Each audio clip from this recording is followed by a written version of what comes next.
Hello! In this video I will show you how to do phone setup on Honor 200.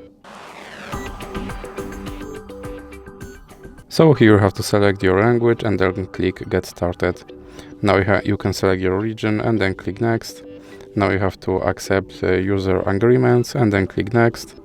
Now you can add eSIM or you can click Skip. Here you can connect to network or you can click Skip again. Now you can set your date and time. And here you have to scroll down and click Accept.